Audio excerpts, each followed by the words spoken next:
റിപ്പോർട്ടുകളിലേക്ക്. യുവതിയെ ബലാത്സംഗം ചെയ്ത ദൃശ്യങ്ങൾ സോഷ്യൽ മീഡിയകൾ വഴി പ്രചരിപ്പിച്ച കേസിലെ പ്രതി പാലക്കാട് പിടിയിലായി. പട്ടാമ്പി വല്ലപ്പുഴ സ്വദേശി ഉസ്മാനെ ടൗൺ നോർത്ത് പോലീസാണ് അറസ്റ്റ് ചെയ്തത്. കഴിഞ്ഞ വർഷം മാർച്ച് മാസത്തിലാണ് കേസിനാസ്പദമായ സംഭവം നടന്നത്.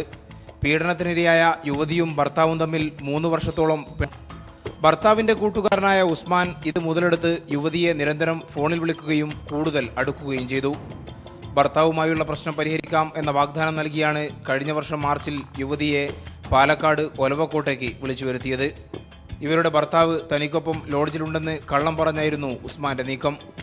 ലോഡ്ജിൽ കുട്ടിയുമൊത്തെത്തിയ യുവതിയെ കത്തികാട്ടി ഭീഷണിപ്പെടുത്തിയാണ് ബലാത്സംഗം ചെയ്തത്. ദൃശ്യങ്ങൾ മൊബൈൽ ക്യാമറയിൽ പകർത്തുകയും ചെയ്തു. CI KR Biju. അപ്പോൾ ഈ ലോഡ്ജിനകത്ത് കയറിയിട്ട് ഈ സ്ത്രീയെ ഭീഷണിപ്പെടുത്തി ആ സ്ത്രീയുടെ മേൽ ലൈംഗിക അതിക്രമം നടത്തുകയാണ് ചെയ്തത്. അപ്പോൾ സ്ത്രീയുടെ മൊഴിയുടെ അടിസ്ഥാനത്തിൽ മൊഴിയിൽ പറയുന്നത് വഴങ്ങിയില്ലെങ്കിൽ കുഞ്ഞിനെ കൊല്ലും, അല്ലെങ്കിൽ വീഡിയോ എടുത്തിട്ട് ലോകം മുഴുവനും പ്രചരിപ്പിക്കും എന്നൊക്കെ പറഞ്ഞിട്ടാണ്.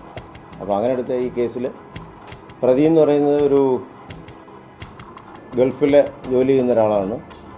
അയാളെ ഇന്നലെയാണ് നമ്മൾ അറസ്റ്റ് ചെയ്തത്. അപ്പോൾ പട്ടാമ്പിക്ക് രജിസ്റ്റർ ചെയ്ത കേസ് സംഭവ സ്ഥലം ഇവിടെ ആയതുകൊണ്ട് ഇങ്ങോട്ട് ട്രാൻസ്ഫർ ചെയ്യുകയാണ് ഉണ്ടായത്. ഭർത്താവുമായുള്ള പ്രശ്നങ്ങൾ കോടതി വഴി ഒത്തുതീർന്നതോടെയാണ് ഉസ്മാൻ ദൃശ്യങ്ങൾ പ്രചരിപ്പിക്കുമെന്ന് ഭീഷണി മുടക്കിയത്. 12 ലക്ഷം രൂപ ആവശ്യപ്പെടുകയും ചെയ്തു. കാര്യങ്ങൾ ഭർത്താവിനെ അറിയിച്ചതോടെ പട്ടാമ്പി പോലീസിൽ പരാതി നൽകി. ഇതേ തുടർന്ന് ഉസ്മാൻ ഒളിവിൽ പോയി.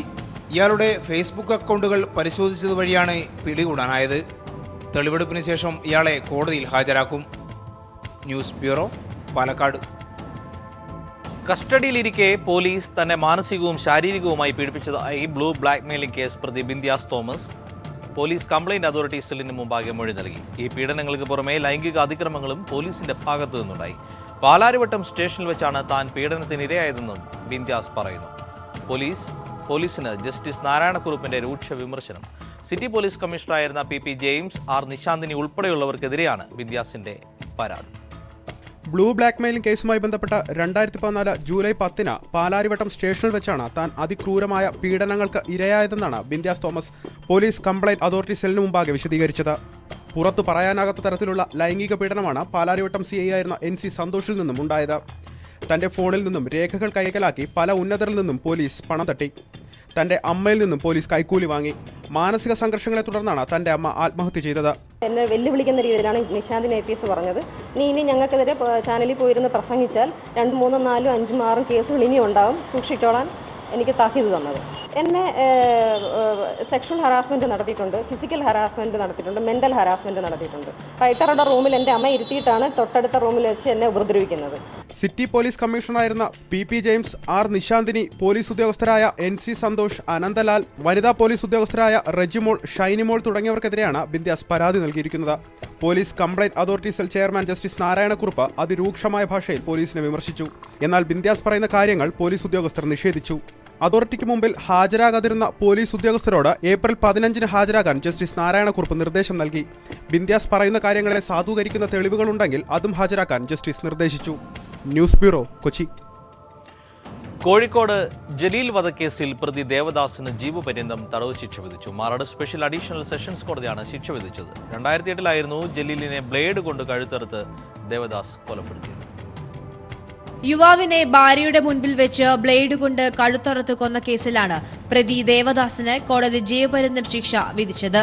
26,000 രൂപ പിഴയും കോടതി ഈടാക്കി. ജീവപര്യന്തം തടവും 25,000 രൂപ പിഴയാണ് വിധിച്ചിരിക്കുന്നത്. അതിൽ പിഴ അടയ്ക്കുന്ന പക്ഷം 20,000 രൂപ കൊല്ലപ്പെട്ട ജലീലിന്റെ ഭാര്യയ്ക്ക് നൽകാനാണ് കോടതി ഉത്തരവിട്ടിരുന്നത്. 2008 ജൂലൈയിലാണ് തിരുവനന്തപുരം ആര്യനാട് സ്വദേശിയായ ജലീലിനെ ഇയാൾ കഴുത്തറുത്ത് കൊന്നത്. കോഴിക്കോട് റെയിൽവേ സ്റ്റേഷന് സമീപം വെച്ചായിരുന്നു സംഭവം.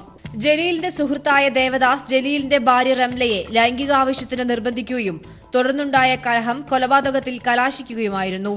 മറ്റൊരു കേസിൽ ജീവപര്യന്തം ശിക്ഷയ്ക്ക് വിധേയനായ പ്രതി പരോളിനിറങ്ങിയ സമയത്തായിരുന്നു അടുത്ത കൊലപാതകം. മാറാട് സ്പെഷ്യൽ അഡീഷണൽ സെഷൻസ് കോടതിയാണ് ശിക്ഷാവിധി പ്രഖ്യാപിച്ചത്. News bureau, Kozhikode. കലാഭവൻ മണിയുടെ ശരീരത്തിൽ കീടനാശിനിയുടെ അംശമില്ലായിരുന്നുവെന്ന് ആവർത്തിച്ച് കൊച്ചി അമൃത ആശുപത്രിയുടെ റിപ്പോർട്ട്. മരണവുമായി ബന്ധപ്പെട്ട് പോസ്റ്റ്മോർട്ടത്തിന്റെ പൂർണ്ണ റിപ്പോർട്ട് പോലീസിന് കൈമാറി. കരൾ രോഗവും കിഡ്നിയുടെ തകരാറുമാണ് മരണകാരണമെന്ന് റിപ്പോർട്ടിൽ പറയുന്നു. പോലീസ് ഡോക്ടർമാരുടെയും ലാബ് ജീവനക്കാരുടെയും മൊഴി ശേഖരിച്ചു. കലാഭവൻ മണിയുടെ പോസ്റ്റ്മോർട്ടത്തിന്റെ പ്രാഥമിക കണ്ടെത്തലുകൾ ആവർത്തിച്ചാണ് പൂർണ്ണ റിപ്പോർട്ട് അന്വേഷണ സംഘത്തിന് കൈമാറിയത്. കരൾ രോഗം മൂർച്ഛിച്ചതും ആന്തരിക രക്തസ്രാവവും വൃക്കരോഗവും മരണത്തിന് കാരണമായി. കരൾ ഗുരുതരാവസ്ഥയിലായിട്ടും വലിയ അളവിൽ ബിയർ ഉപയോഗിച്ചത് ആരോഗ്യസ്ഥിതി മോശമാക്കി. മരണസമയത്ത് കരളിൽ വെള്ളം കെട്ടുന്ന അവസ്ഥയിലായിരുന്നു. വൃക്കയിൽ രക്തസ്രാവവും അണുബാധയും മൂലം പഴുപ്പ് ബാധിച്ചിരുന്നു. ഇതും മരണത്തിലേക്ക് നയിച്ചുവെന്നാണ് ഡോക്ടർമാരുടെ കണ്ടെത്തൽ. ഗുരുതരാവസ്ഥയിലായ കലാഭവൻ മണിയെ ചികിത്സിച്ച കൊച്ചിയിലെ അമൃത ആശുപത്രി അധികൃതരിൽ നിന്നും അന്വേഷണ സംഘം മൊഴിയെടുത്തു. മണിയെ ചികിത്സിച്ച ഡോക്ടർമാരും ലാബ് ടെക്നീഷ്യന്മാരും കീടനാശിനിയുടെ സാന്നിധ്യം ഉണ്ടായിരുന്നില്ലെന്ന് മൊഴി നൽകി. അബോധാവസ്ഥയിലായ ദിവസവും മണി പതിവ് മരുന്നുകൾ കഴിച്ചിരുന്നു. എന്നാൽ മണിയുടെ ശരീരത്തിൽ മെഥനോൾ കണ്ടെത്തിയതായി മൊഴിയുണ്ട്. കാക്കനാട്ടെ സർക്കാർ ലബോറട്ടറിയിൽ നടത്തിയ ആന്തരിക അവയവങ്ങളുടെ രാസപരിശോധനയിലാണ് കീടനാശിനി സാന്നിധ്യം കണ്ടെത്തിയത്. എന്നാൽ എത്ര അളവിൽ കീടനാശിനി ശരീരത്തിലെത്തിയെന്ന് ഫോറൻസിക് പരിശോധനയിൽ കണ്ടെത്താനായില്ല. ഇക്കാര്യത്തിൽ വ്യക്തത വരുത്താനാണ് ആന്തരിക അവയവങ്ങളും രക്തവും മൂത്രവും ഹൈദരാബാദിലേക്ക് പരിശോധനയ്ക്ക് അയച്ചത്. മരണകാരണം സ്ഥിരീകരിക്കാൻ കേന്ദ്ര ഫോറൻസിക് ലബോറട്ടറിയിലെ രാസപരിശോധനാ ഫലത്തിനായുള്ള കാത്തിരിപ്പിലാണ് അന്വേഷണ സംഘം. കൊലപാതകം, ആത്മഹത്യ എന്നിവയ്ക്കൊപ്പം സ്വാഭാവിക മരണത്തിന്റെ സാധ്യതകളും പോലീസ് പരിശോധിക്കുന്നുണ്ട്. News bureau, Thrissur. ചുവരെഴുതാൻ മതിൽ വിട്ടുകൊടുക്കാൻ വിസമ്മതിച്ച CITU പ്രവർത്തകന്റെ മതിൽ ഇടിച്ചു തകർത്തു. LDF സ്ഥാനാർത്ഥിയുടെ ചുവരെഴുതിയ മതിലാണ് കോൺഗ്രസ് പ്രവർത്തകർ തകർത്തത്. കാട്ടാക്കട തൂങ്ങാമ്പാറയിലാണ് സംഭവം. കാട്ടാക്കട മണ്ഡലത്തിൽപ്പെട്ട തൂവല്ലൂർ കോണത്തെ CITU പ്രവർത്തകനായ ശെൽവന്റെ വീടിന് മുന്നിലെ മതിലാണ് കോൺഗ്രസ് പ്രവർത്തകർ അടിച്ചു തകർത്തത്.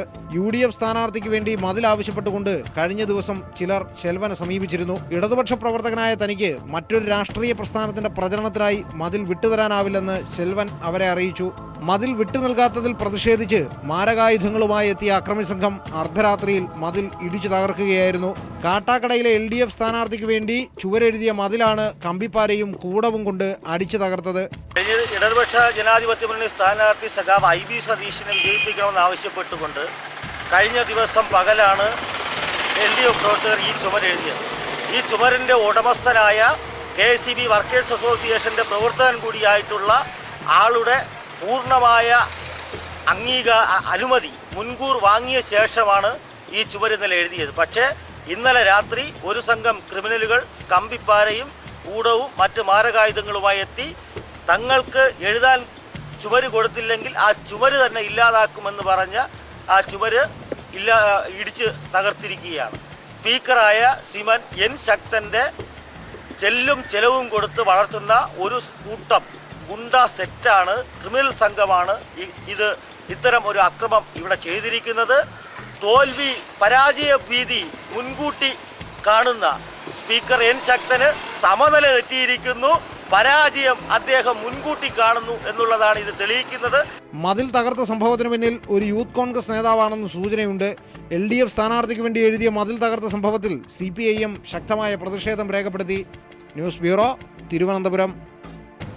ആഭ്യന്തരമന്ത്രിക്കെതിരെ Kozhikode DCC general secretary Thiruvallur Murali. തനിക്കെതിരെയുണ്ടായ സദാചാര പോലീസ് നടപടിക്കെതിരെയും UDF പ്രവർത്തകരെ പോലീസ് തല്ലിച്ചതച്ചതിനെതിരെയും പരാതി നൽകിയിട്ട് ആഭ്യന്തരമന്ത്രി നടപടിയെടുത്തില്ലെന്ന് തിരുവള്ളൂർ മുരളിയുടെ പരാതി. DCC ജനറൽ സെക്രട്ടറിയും തോടന്നൂർ ബ്ലോക്ക് പഞ്ചായത്ത് പ്രസിഡന്റുമായ തന്റെ ഗതി ഇതാണെങ്കിൽ സാധാരണക്കാരനായ കോൺഗ്രസുകാരന്റെ അവസ്ഥ എന്തായിരിക്കുമെന്നാണ് തിരുവള്ളൂർ മുരളി ചോദിക്കുന്നത്. സദാചാര പോലീസിംഗിന് നേതൃത്വം കൊടുക്കുകയും UDF നേതാക്കളെയും പ്രവർത്തകരെയും തല്ലിച്ചതയ്ക്കുകയും ചെയ്ത പോലീസ് ഉദ്യോഗസ്ഥർക്കെതിരെ നടപടിയെടുക്കാൻ ആഭ്യന്തരമന്ത്രി മടി കാണിക്കുന്നത് എന്തിനാണെന്ന് വ്യക്തമാക്കണമെന്ന് മുരളി ആവശ്യപ്പെട്ടു. പോലീസ് നേതൃത്വം കൊടുത്ത സദാചാര പോലീസ് ചമഞ്ഞുകൊണ്ടുള്ള അക്രമം നിരന്തരം ആക്രമിക്കപ്പെട്ടു. എവിടെയാണ് ആഭ്യന്തരമന്ത്രിയുടെ നടപടി? ബ്ലോക്ക് പഞ്ചായത്ത് പ്രസിഡന്റ് എന്ന നിലയ്ക്ക് എനിക്ക് ലഭിക്കാത്ത നീതി, നൂറുകണക്കിന് കോൺഗ്രസിൻ്റെ UDFിൻ്റെ പ്രവർത്തകന്മാർക്ക് ലഭിക്കാത്ത നീതി നടപ്പിലാക്കുന്ന ഒരു തുടർഭരണം, ആ തുടർഭരണമാണോ രമേശ് ചെന്നിത്തല സ്വപ്നം കാണുന്നത്? ഒരു ജനപ്രതിനിധിയായ തനിക്ക് പോലും നീതി ലഭിക്കാത്ത സാഹചര്യത്തിൽ ബ്ലോക്ക് പഞ്ചായത്ത് പ്രസിഡന്റ് സ്ഥാനവും അംഗത്വവും രാജിവെക്കാൻ KPCCയുടെ അനുമതി തേടിയിട്ടുണ്ടെന്ന് തിരുവള്ളൂർ മുരളി കോഴിക്കോട് നടത്തിയ വാർത്താ സമ്മേളനത്തിൽ അറിയിച്ചു. News bureau, Kozhikode. തട്ടിപ്പ് കേസിലെ പ്രതി ഹിദർ മുഹമ്മദിന് ഉന്നത കോൺഗ്രസ് നേതാക്കളുമായി ബന്ധമുള്ളതായി സൂചന. വ്യാജ RC ബുക്കും ആധാർ കാർഡും നിർമ്മിച്ച് CC തട്ടിപ്പ് നടത്തിയ ഹിദർ കാർ തട്ടിപ്പിലും പ്രതിയാണ്. നിലവിൽ കോടതിയിൽ ഹാജരാക്കിയ ഹിദറിനെ 14 ദിവസത്തേക്ക് റിമാൻഡ് ചെയ്തു. കഴിഞ്ഞ ചൊവ്വാഴ്ച കൊച്ചി സ്മാർട്ട് സിറ്റിക്കുള്ളിലെ ഒലീവിയ ഫ്ളാറ്റിൽ നിന്നാണ് പനവൂർ സ്വദേശിയായ ഹിദർ മുഹമ്മദ് പോലീസ് പിടിയിലായത്. എന്നാൽ ഒരു ദിവസം വൈകിയാണ് തിരുവനന്തപുരം നെടുമങ്ങാട് പോലീസ് ഹിദറിനെതിരെ FIR രജിസ്റ്റർ ചെയ്യാൻ പോലും തയ്യാറായത്. ഉന്നത കോൺഗ്രസ് നേതാക്കളുമായി അടുത്ത ബന്ധമുള്ള വ്യക്തി കൂടിയാണ് ഹിദർ. ഈ വ്യക്തിബന്ധം സ്മാർട്ട് സിറ്റി ഡയറക്ടർ ബോർഡ് അംഗങ്ങൾ വരെ എത്തി നിൽക്കുന്നു. തലസ്ഥാനത്തെ മന്ത്രിയായ VS ശിവകുമാറുമായും ഇയാൾക്ക് അടുപ്പമുണ്ട്. നെടുമങ്ങാട് കോടതിയിൽ ഹാജരാക്കിയ ഹിദറിനെ 14 ദിവസത്തേക്ക് റിമാൻഡ് ചെയ്തു. തുടർന്ന് പൂജപ്പുര ജയിലിലേക്ക് ഇയാളെ കൊണ്ടുവന്നതുപോലും കോൺഗ്രസ് അംഗങ്ങളുടെ അകമ്പടിയോടെ. അതുകൊണ്ട് തന്നെ ജയിലിനുള്ളിലും ഹിദറിന് പ്രത്യേക പരിഗണന ലഭിക്കുമെന്നതിൽ സംശയമില്ല. വ്യാജ RC ബുക്കും ആധാർ കാർഡും നിർമ്മിച്ച് CC തട്ടിപ്പ് എന്നീ കേസുകളിലെ പ്രതി കൂടിയാണ് ഹിദർ. ഭൂമി തട്ടിപ്പും സ്വർണം തട്ടിയെടുത്ത കേസും സ്വന്തം കാർ ഉപയോഗിച്ചുള്ള തട്ടിപ്പും ഇയാൾക്കെതിരെയുണ്ട്. നെടുമങ്ങാടിന് പുറമെ വഞ്ചിയൂർ, പേട്ട, മെഡിക്കൽ കോളേജ്, വിഴിഞ്ഞം, പൂന്തുറ പോലീസ് സ്റ്റേഷനുകളിലായി 30ഓളം കേസുകളാണ് ഹിദറിനെതിരെയുള്ളത്. News bureau, Thiruvananthapuram.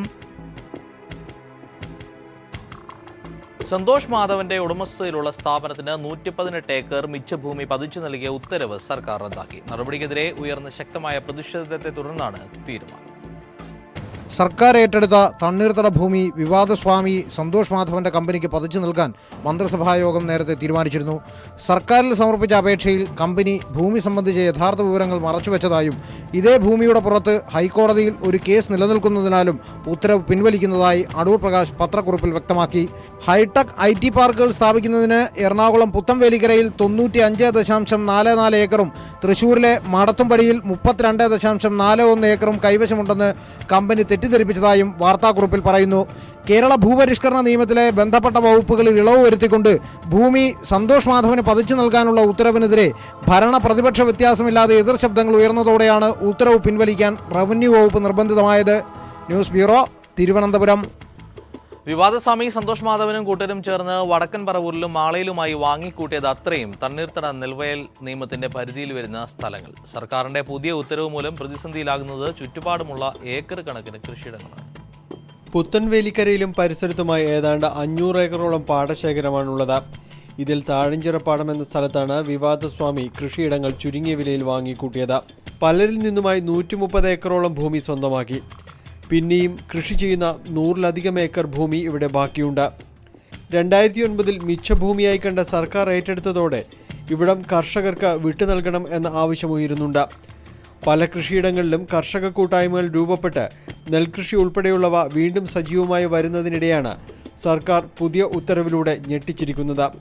എല്ലാ നിയമങ്ങളും നിർദ്ദേശങ്ങളും സർക്കാർ നേതൃത്വത്തിൽ തന്നെ അട്ടിമറിച്ചതോടെ മറ്റു കൃഷിയിടങ്ങളുടെ നിലനിൽപ്പാണ് ചോദ്യം ചെയ്യപ്പെടുന്നത്. 100 രൂപ മുതൽ 500 രൂപ വിലക്ക് കൈവശം വയ്ക്കുകയും ഇത് അതാത് കർഷകന് തന്നെ നിലനിർത്തണമെന്നാണ് ഞങ്ങൾ ആഗ്രഹിക്കുന്നത്. അല്ല എങ്കിൽ അത് ഗവൺമെൻറ് തിരിച്ച് ഏറ്റെടുത്ത് പാവപ്പെട്ട കർഷക തൊഴിലാളികൾക്ക് വിതരണം ചെയ്യാൻ ആവശ്യമായ നടപടി സ്വീകരിക്കണമെന്നാണ് ഇവിടുത്തെ ഇന്നത്തെ ഈ ജനങ്ങളുടെ ആവശ്യം. സ്ഥലം MLAയും KPCC വൈസ് പ്രസിഡന്റുമായ VD സതീശൻ ഉത്തരവിനെതിരെ പരസ്യമായി രംഗത്ത് വന്നിട്ടുണ്ട്. IT വ്യവസായം എന്ന പേരിലാണ് പദ്ധതിയെങ്കിലും റിയൽ എസ്റ്റേറ്റ് ബിസിനസ്സുകാർക്കാണ് ഭൂമി കൈമാറിയിരിക്കുന്നതെന്ന് വ്യക്തം. ഉത്തരവിനെതിരെ വരും ദിവസങ്ങളിൽ പ്രതിഷേധങ്ങൾ ശക്തമാകാനാണ് സാധ്യത. News bureau, Kochi. പത്താംകോട്ടിൽ തോക്കുധാരികൾ കാർ തട്ടിയെടുത്തതിന് പിന്നാലെ രാജ്യത്ത് ജാഗ്രതാ നിർദ്ദേശം പുറപ്പെടുവിച്ചു. ചൊവ്വാഴ്ച രാത്രി ജമ്മു ഹൈവേയിൽ ലിഫ്റ്റ് ചോദിച്ച് കാർ തടഞ്ഞ 3-അംഗ സംഘം തോക്ക് ചൂണ്ടി കാർ തട്ടിയെടുക്കുകയായിരുന്നു. ചെക്ക് പോയിന്റുകളിൽ വാഹന പരിശോധന കർശനമാക്കിയിട്ടുണ്ട്. മെട്രോ സ്റ്റേഷനുകൾ, വിമാനത്താവളങ്ങൾ, സൈനിക കേന്ദ്രങ്ങൾ, റെയിൽവേ സ്റ്റേഷനുകൾ, തിരക്കേറിയ നഗരങ്ങൾ എന്നിവിടങ്ങളിൽ സുരക്ഷ കർശനമാക്കി.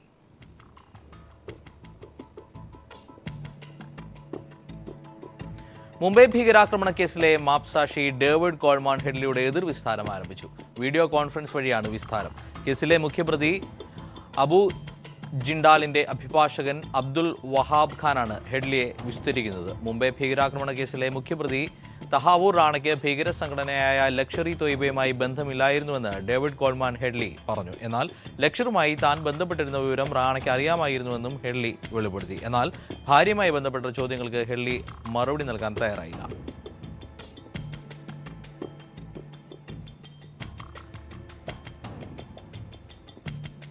ബെൽജിയം ഭീകരാക്രമണത്തിന് പിന്നിൽ പ്രവർത്തിച്ചവരെന്ന് കരുതുന്നവരുടെ ദൃശ്യങ്ങൾ പുറത്തുവിട്ടു. ബെൽജിയം പോലീസാണ് ചിത്രങ്ങൾ പുറത്തുവിട്ടത്. എയർപോർട്ടിലെ CCTVയിൽ പതിഞ്ഞ 3 പേരുടെ ദൃശ്യങ്ങളാണ് പുറത്തു വന്നിരിക്കുന്നത്. ഇതിൽ 2 പേർ കറുത്ത വസ്ത്രവും ഒരാൾ ലൈറ്റ് കളർ വസ്ത്രവുമാണ് ധരിച്ചിരിക്കുന്നത്. കറുത്ത വസ്ത്രം ധരിച്ചവരാണ് ചാവേറായി പൊട്ടിത്തെറിച്ചതെന്നാണ് പോലീസിന്റെ വിശദീകരണം. മൂന്നാമത്തെയാൾ ബോംബ് സ്ഥാപിച്ച ശേഷം രക്ഷപ്പെട്ടെന്നും ഇയാൾക്കായുള്ള അന്വേഷണം പുരോഗമിക്കുകയാണെന്നും ബെൽജിയം പോലീസ് അറിയിച്ചു. അതേസമയം തങ്ങൾക്കെതിരെ പ്രവർത്തിക്കുന്ന രാജ്യങ്ങൾക്ക് മുന്നറിയിപ്പുമായി ഇസ്ലാമിക് സ്റ്റേറ്റ് രംഗത്ത് വന്നു. ഈ രാജ്യങ്ങൾക്ക് ഇനി ഇരുണ്ട ദിനങ്ങളായിരിക്കും വരാൻ പോകുന്നതെന്നാണ് IS ഭീഷണി.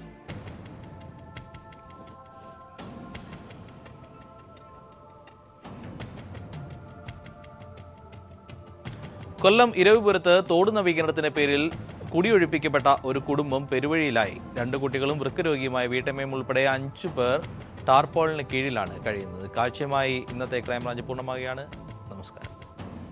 ഇരവിപുരം മണ്ഡലത്തിൽ കച്ചിക്കടവിന് സമീപമാണ് സർക്കാരിന്റെ ആധാർ രേഖയും റേഷൻ കാർഡും ഒക്കെ ഉണ്ടായിട്ടും തെരുവുനായ്ക്കളെ പോലെ ഒരു കുടുംബം വലിച്ചെറിയപ്പെട്ടത്. കഴിഞ്ഞ 13 വർഷമായി കൊല്ലം തോടിന്റെ കരയിൽ കഴിഞ്ഞുവന്ന നിരവധി കുടുംബങ്ങൾക്ക് ഫ്ളാറ്റ് ലഭിച്ചെങ്കിലും ശാന്തയുടെ കുടുംബത്തെ മാത്രം സർക്കാർ അനാഥരാക്കുകയായിരുന്നു. റേഷൻ കാർഡും തോടിന്റെ കരയിൽ ജീവിച്ചു വരികയായിരുന്നുവെന്ന തെളിവുകളും ആധാർ കാർഡ് വരെ ഹാജരാക്കിയെങ്കിലും നീതി നിഷേധിക്കപ്പെട്ടു. ഞങ്ങളെ വീട് എല്ലാരെയും പൊളിച്ചു കൊണ്ടുപോയി സർക്കാർ. ഇപ്പൊ ഞങ്ങൾക്ക് കറണ്ടും ഇല്ല. ഇവിടെ ഞങ്ങള് മാത്രം ഇങ്ങനെ ഷെഡ് കെട്ടി താമസിക്കുക. നമുക്ക് എല്ലാരെയും വീട് പൊളിച്ച് വന്ന് എന്നിട്ട് വീട് തരാമെന്ന് പറഞ്ഞാണ് പൊളിച്ചത്. എല്ലാവർക്കും ഫ്ലാറ്റ് കൊടുത്തിട്ട് നമുക്ക് ഫ്ലാറ്റ് കിട്ടിയില്ല ഇതുവരെ. ഇപ്പോഴും കുഞ്ഞുങ്ങളെ കൊണ്ട് പെരുവഴി കിടക്കുന്നു. ശാന്ത വൃക്കരോഗിയാണെന്ന പരിഗണന പോലും സർക്കാർ നൽകിയില്ല. ശാന്തയുടെ ഭർത്താവിന് അപകടത്തിൽ പരിക്കേറ്റ കൈക്ക് സ്വാധീനമില്ല. ന്യൂസ് ബ്യൂറോ, കൊല്ലം.